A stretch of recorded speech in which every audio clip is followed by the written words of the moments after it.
Hello, lovers, your gay auntie here. Now, first, before I get into reading The Hound of Baskerville by Sir Arthur Conan Doyle, Chapter 6, I want to give y'all an apology to everybody here on my YouTube.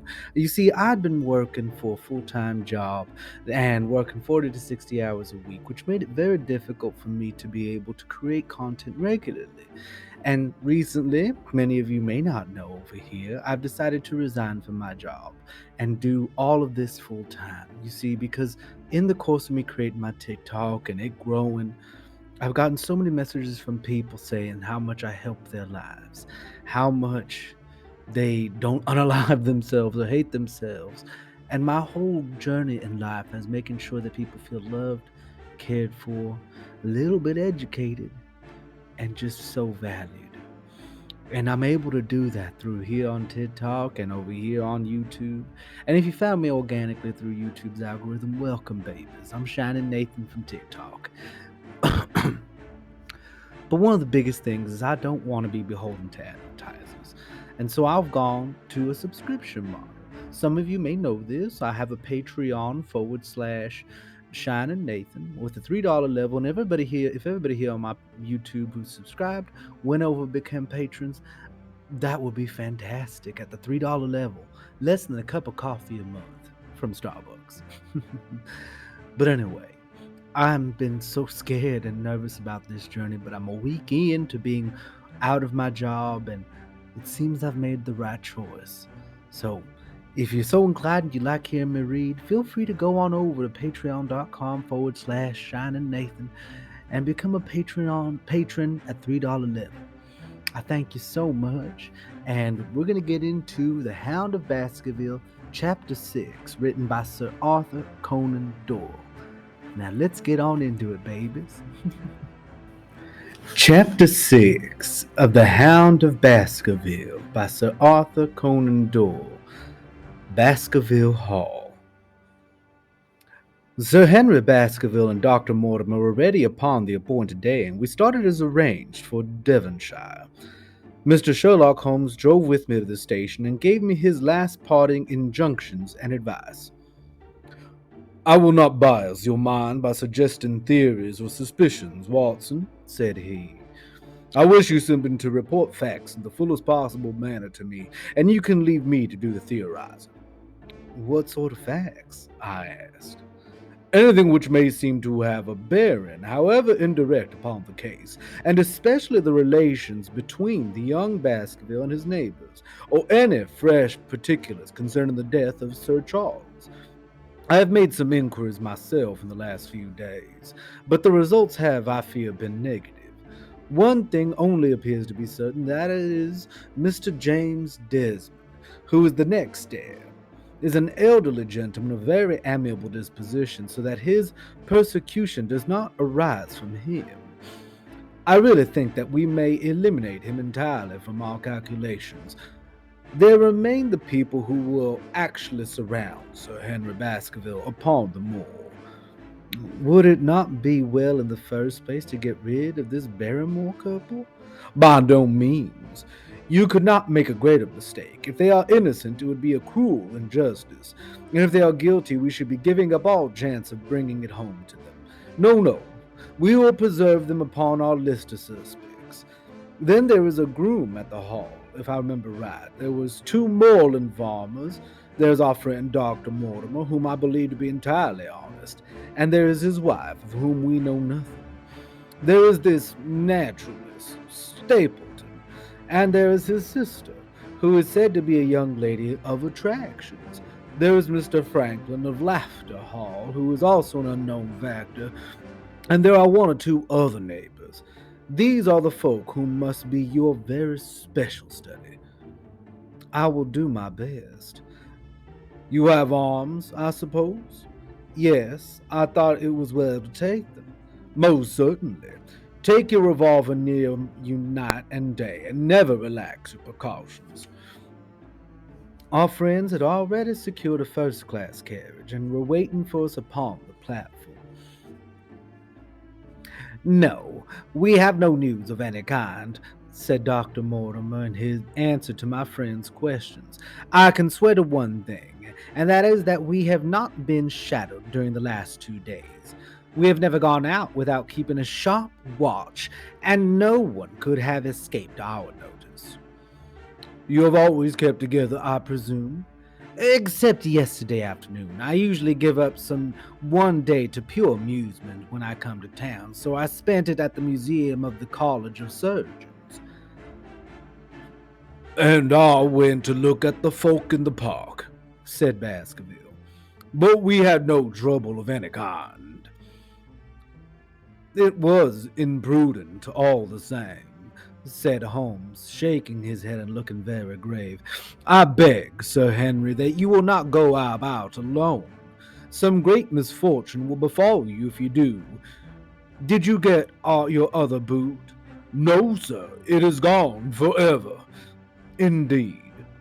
That is very interesting. Well, goodbye, he added as the train began to glide down the platform. Bear in mind, Sir Henry, one of the phrases in that queer old legend which Dr. Mortimer has read to us, and avoid the more in those hours of darkness when the powers of evil are exalted. I looked back at the platform when we had left it far behind and saw the tall, austere figure of Holmes standing motionless and gazing after us. The journey was as swift and pleasant one. I spent it making the more intimate acquaintances of my two companions and playing with Dr. Mortimer's spaniel. In a very few hours, the brown earth had become ruddy. The brick had changed to granite, and red cows grazed in well-hedged fields where the lush grasses and more luxuriant vegetation spoke of a richer, if a damper, climate. Young Baskerville stared eagerly out of the window and cried aloud with delight as he recognized the familiar features of the Devon scenery. I've been over a good part of the world since I left it, Dr. Watson, said he, but I have never seen a place to compare with it. I never saw a Devonshire man who did not swear by his county, I remarked. It depends on the breed of men quite as much as the county, said Dr. Mortimer. A glance at our friend here reveals the well-rounded head of the Celt, which carries inside it the Celtic enthusiasm and power of attachment. Poor Sir Charles's head was of a very rare type, half Gaelic, half Ivernian in its characteristics. But you were very young when you last saw Baskerville Hall, were you not? I was a boy in my teens at the time of my father's death, and had never seen the Hall, for he lived in a little cottage on the south coast. Thence I went straight to a friend in America. I tell you, it is all as new to me as it is to Dr. Watson, and I have as keen as possible to see the moor. Are you? Then your wish is easily granted, for there is your first sight of the moor, said Dr. Mortimer, pointing out the carriage window. Over the green squares of the fields and the low curve of the wood, there rose in the distance a grey, melancholy hill, with a strange, jagged summit dim and vague in the distance, like some fantastic landscape in a dream. Baskerville sat for a long time, his eyes fixed upon it. I read upon his eager face how much it meant to him.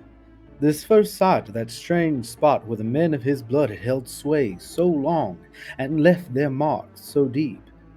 There he sat, with his tweed suit and his American accent in the corner of a prosaic railway carriage, and yet as I looked at his dark and expressive face, I felt more than ever how true a descendant he was of that long line of high-blooded, fiery, and masterful men.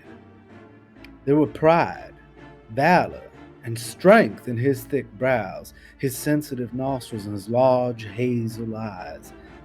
If on that forbidden moor a difficult and dangerous quest should lie before us, this was at least a comrade from whom one might venture to take a risk, with the certainty that he would bravely share it. The train pulled up to a small wayside station, and we all descended. Outside, beyond the low white fence, a wagonette with a pair of cobs was waiting.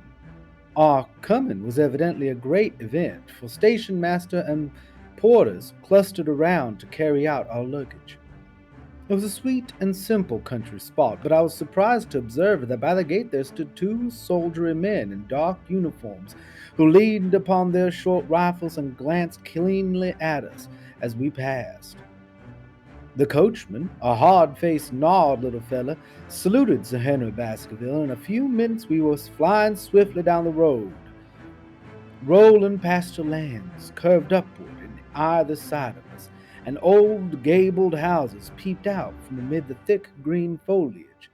But behind the peaceful and sunlit countryside there rose ever dark against the evening sky a long gloomy curve of the moor broken by the jagged and sinister hills. The wagonette swung round into a side road, and we curved upward through deep lanes worn by centuries of wheels, high banks on either side, heavy with dripping moss and freshly hart's-tongue ferns.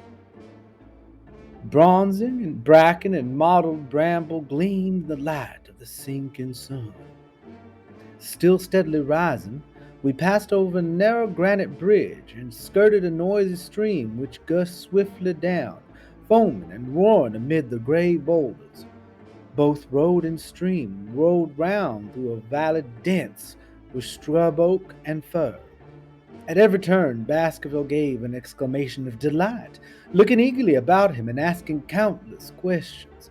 To his eyes, all seemed beautiful, but to me a tinge of melancholy lay upon the countryside, which bore so clearly the mark of the waning year. Yellow leaves carpeted the lanes and fluttered down upon us as we passed.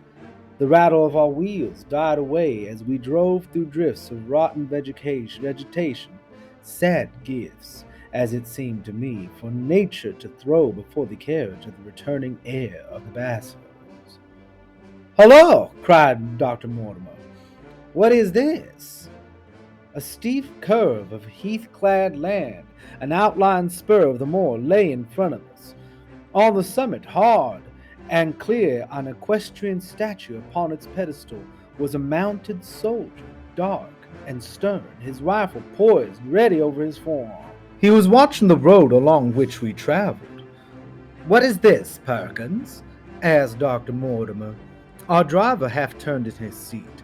"There's a convict escaped from Princeton, sir. He's been out 3 days now, and the warders watch every road and every station, but they've had no sight of him yet. The farmers about here don't like it, sir, and that's a fact." "Well, I understand that they give £5 if they can give information." "Yes, sir, but the chance of £5 is but a poor thing compared to the chance of having your throat cut. You see, it isn't like any ordinary convict. This is a man that would stick at nothing." "Who is he, then?" "It is Selden, the Nottingham murderer." Oh, I remembered the case well, for it was one in which Holmes had taken an interest on account of the peculiar ferocity of the crime and the wanton brutality which had marked all the actions of the assassin. The commutation of his death sentence had been due to some doubts as to his complete sanity, so atrocious was his conduct. Our wagonette had topped a rise, and in front of us rose the huge expanse of the moor. Mottled with gnarled and craggy cairns and tors, a cold wind swept down from it and sent us shivering. Somewhere there, on that desolate plain, was lurking this fiendish man, hidden in a burrow like a wild beast, his heart full of malignancy against the whole race which had cast him out. It needed but this to complete the grim suggestiveness of the barren waste, the chilling wind, and the darkling sky. Even Baskerville fell silent and pulled his overcoat more closely around him. We had left the fertile country behind and beneath us. We look back on it now, the slanting rays of a low sun turning the streams to threads of gold and glowing on the red earth new turned by the plow and the broad tangle of the woodlands. The road in front of us grew bleaker and wilder over huge russet and olive slopes sprinkled with giant boulders. Now and then we passed a moorland cottage, walled and roofed with stone, with no creeper to break its harsh and outline. Suddenly we looked down into a cup-like depression, patched with stunted oaks and firs which had been twisted and bent by the fury of years of storm. Two high, narrow towers rose over the trees. The driver pointed with his whip. "Baskerville Hall," said he. Its master had risen and was staring with flushed cheeks and shining eyes. A few minutes later, we had reached the large gates, a maze of fantastic tracery in wrought iron, with weather-bitten pillars on either side, blotched with lichens and surmounted by the boars' heads of the Baskervilles. The lodge was a ruin of black granite and barred ribs of rafters, but facing it was a new building, half constructed, the first fruit of Charles's South African gold. Through the gateway we passed into the avenue, where the wheels were again hushed amid the leaves, and the old trees shot their branches in a somber tunnel overhead. Baskerville shuddered as he looked up the long, dark drive to where the house glimmered like a ghost at the farther end. "Was it there?" he asked in a low voice. No. The yew alley is on the other side." The young heir glanced round with a gloomy face. "It's no wonder my uncle felt as if trouble were coming on him in such a place as this. It's enough to scare any man. I'll have a row of electric lamps up here within 6 months, and you won't know it again, with 1,000 candle power swan at us, and right here in front of the hall door." The avenue opened into a broad expanse of turf, and the house lay before us. In the fading light, I could see the center was a heavy block of building from which a porch projected. The whole front was draped in ivy, with a patch clipped bare here and there where a window or a coat of arms broke through the dark veil. From this center block rose the twin towers, ancient, crenellated, and pierced with many loopholes. To right and left of the turrets are more modern wings of dark granite. A dull light shone through heavy mullioned windows, and from the high chimney which rose from the steep, high-angled roof, there sprang a single black column of smoke. "Welcome, Sir Henry. Welcome to Baskerville Hall." As we stepped out, a tall man had stepped from the shadow of the porch to open the door of the wagonette. The figure of a woman who was silhouetted against the yellow light of the hall. She came out and helped the man to hand down our bags. "You don't mind my driving straight home, Sir Henry," said Dr. Mortimer. "My wife is expecting me." "Surely you won't stay and have some dinner?" No, I must go. I shall probably find some work awaiting me. I would stay to show you over the house, but Barrymore will be a better guide than I. Goodbye, and never hesitate night or day to send for me if I can be of service." The wheels died away down the drive while Sir Henry and I turned into the hall, and the door clanged heavily behind us. It was a fine apartment in which we found ourselves, large, lofty, and heavily raftered, with huge bulks of age-blackened oak. In the great old-fashioned fireplace behind the high iron dogs, a log fire crackled and snapped. Sir Henry and I held out our hands to it, for we were numb from our long drive. Then we gazed round us at the high, thin window of old stained glass, the old paneling, the stag's heads, and the coat of arms upon the wall, all dim and somber in the subdued light of the central lamp. "It's just as I imagined it," said Sir Henry. "It is not the very picture of an old family. To think that this should be the same hall in which 400 or 500 years of my people have lived. It strikes me solemn to think of it." I saw his dark face lit up with a boyish enthusiasm as he gazed upon him. The light beat upon him where he stood, but long shadows trailed down the walls and hung like a black canopy above him. Barrymore had returned from taking our luggage to our rooms. He stood in front of us now with the subdued manner of a well-trained servant. He was a remarkable-looking man, tall, handsome with a square black beard and pale, distinguished features. Would you wish dinner to be served at once, sir? Is it ready? In a very few minutes, sir, you will find hot water in your rooms. My wife and I will be happy, Sir Henry, to stay with you until you've made your fresh arrangements, but you understand that under the new conditions this house will require a considerable staff. What new conditions? I only meant, sir, that Sir Charles led a very retired life, and we were able to look after his wants. You would naturally wish to have more company, and so you will need changes in your household. Do you mean that your wife and you wish to leave? Only when it's convenient to you, sir. But your family have been with us for several generations, have they not? I should be sorry to begin my life here by breaking an old family connection. It seemed to discern some signs of emotion upon the butler's white face. I feel that also, sir, and so does my wife, but to tell the truth, sir, we are both very much attached to Sir Charles, and his death gave us a shock and made these surroundings very painful to us. I fear that we shall never again be easy in our minds at Baskerville Hall. But what do you intend to do? I have no doubt, sir, that we shall succeed in establishing ourselves in some business.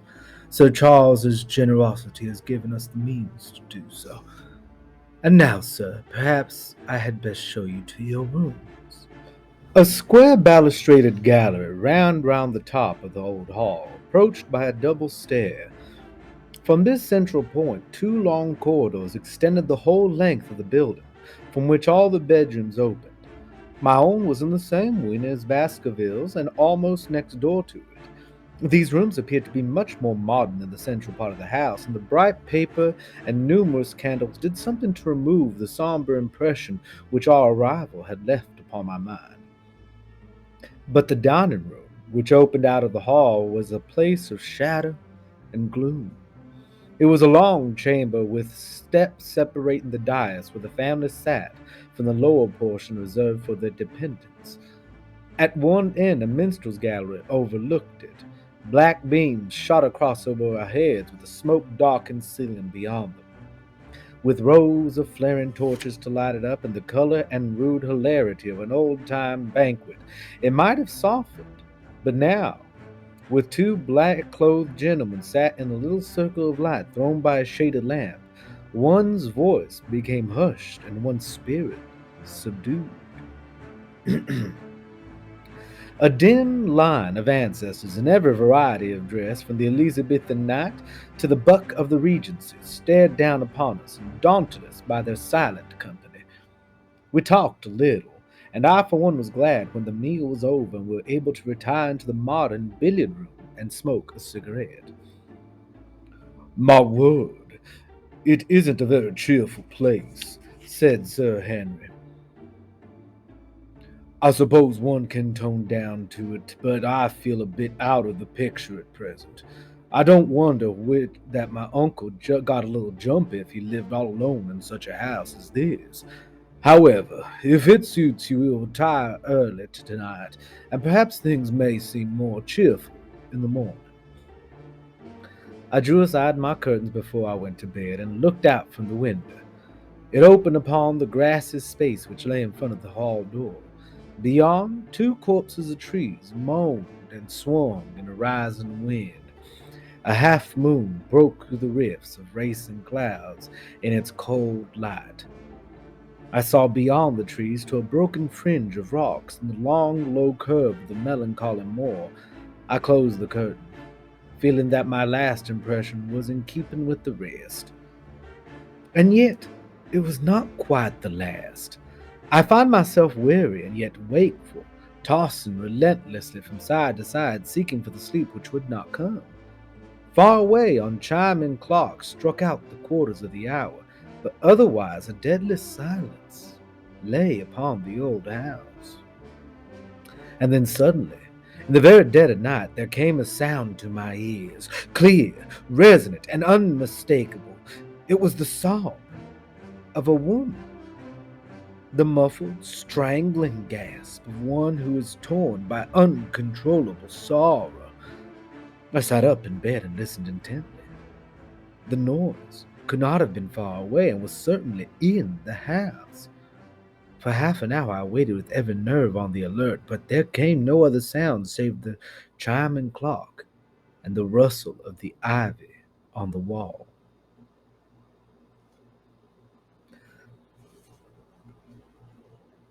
That was chapter 6, The Hound of Baskerville by Sherlock Holmes by Sir Arthur Conan Doyle. I want to thank you all for being here. And if for once again, if you want to help support your gay auntie, feel free to become a patron on my Patreon, patreon.com/ShiningNathan. Because you see, I'm not really taking on advertisers at this time because I don't believe necessarily in having advertisers or advertising things I do not personally use on a daily basis because I think it would be untruthful to y'all. Now, as always, I love you, and if you follow me on Instagram, go on ahead. I post updates there in the story there. You can follow me here, and if you followed me here organically via the YouTube's algorithm, welcome, baby doll. All are welcome in this safe space. Until next time, my loves, I love you, and drink your water. Normally, here I take a moment to thank all my patrons on Patreon at my sweet darling level for being and subscribing to my Patreon at such a high level. But unfortunately, it's grown to such a number. I don't know if I could sit here doing a full length thank you. So give me recommendations in the comments how I should do this to thank my upper tier patrons. As always, I'm very grateful everybody who's on my Patreon who are helping me support me and to make sure I can keep making content that uplifts, educates, and makes people feel a little loved, cared for, and educated. As always, every single one of you is amazing, loved, valued, and I personally am proud of every day you are here and make it through even the toughest or smallest of times. Give me your recommendation in the comment section and it'll help me make sure I can give the credit where credit is due. As always, thank you all, my lovers. Y'all take care.